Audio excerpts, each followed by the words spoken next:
Assalamualaikum warahmatullahi wabarakatuh. InsyaAllah pada pagi ini saya akan buat ujian endoskopi sakit.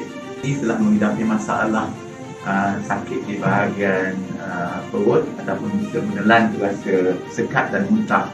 Jadi kemungkinan ada masalah di dalam saluran atas bahagian perut. Jadi insyaAllah kita akan melaksanakan ujian endoskopi.